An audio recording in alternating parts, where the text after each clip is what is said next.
Prime Minister inside the hospital premises. He's made his way into the hospital, in the UN Mehta Hospital, and he was, of course, seen walking the corridors and presumably into the ward in which his mother has been admitted. So those are the visuals that we see currently on our screens of Prime Minister Modi walking the corridor of the hospital, of the UN Mehta Hospital.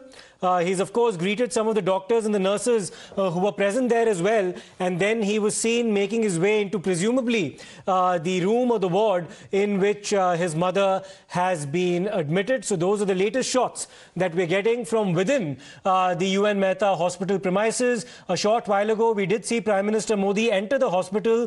He's now inside the hospital. And, of course, he can be seen walking towards presumably the ward where his mother, Hiraba, has been admitted. So once again, I'm coming back to you, Amit. Narendra Modi ji hospital के अंदर हैं अपनी माता जी के पास. We're just getting some shots of him walking in the hospital premises, और वो ward के अंदर भी जाते हुए नजर आते हैं अपनी माता जी से मिलने.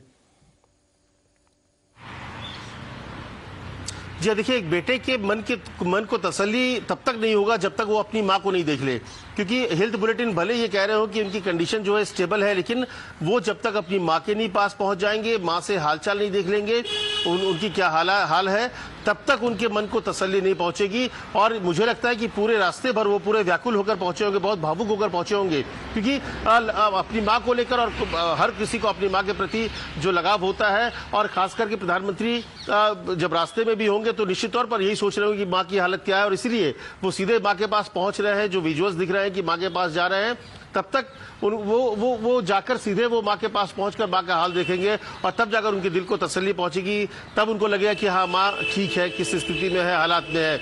और यही बातें जो है अपने ब्लॉग में उन्होंने कही भी है कि उनकी मां ने उनको कहा भी था एक बार कि कई बार वो मुझे कहती थी कि देखो भाई, पब्लिक का आशीर्वाद तुम्हारे साथ है, ईश्वर का आशीर्वाद तुम्हारे साथ है, तुम्हें कभी कुछ होगा नहीं.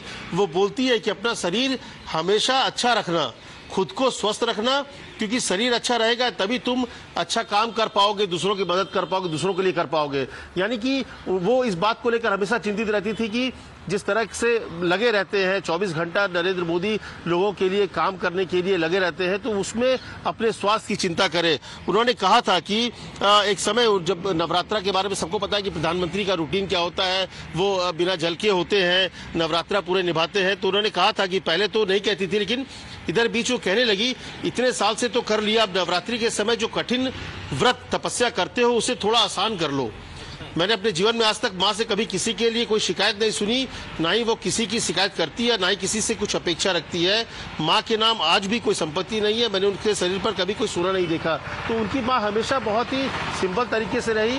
वो अभी भी देखिए, लोकतांत्रिक जो आपके कर्तव्य है, जो जिम्मेदारी है, एक छोटा चुनाव भी होता है, निकाय का चुनाव भी होता है, तो नरेंद्र मोदी की मां हीराबा को आप हमेशा देखेंगे लाइन लगकर मतदान करते हुए. तो ऐसी कई बातें, कई यादें उन्होंने इसमें लिखी है कि किस तरह से वो उन्होंने घर संभाला, परिवार संभाला, किस तरह से बच्चों को बड़ा किया उस संकट के दौर में. और ये एक माँ की कहानी है, और इसलिए नरेंद्र मोदी ने कहा था कि जब आप मेरी माँ की कहानी पढ़ेंगे तो आप उससे अपने आप को कोरिलेट करेंगे, आपको अपनी माँ याद आएगी, अपने माँ के किए हुए काम याद आएंगे, क्योंकि हर माँ वो संघर्ष करती है जिससे उनका परिवार बेहतर हो जाए, उनका बच्चा बेहतर हो जाए. तो इसीलिए प्रधानमंत्री सीधे माँ के पास पहुंच गए हैं, माँ का हाल जान रहे हैं, उनके स्वास्थ्य के बारे में डॉक्टरों से बात कर रहे हैं.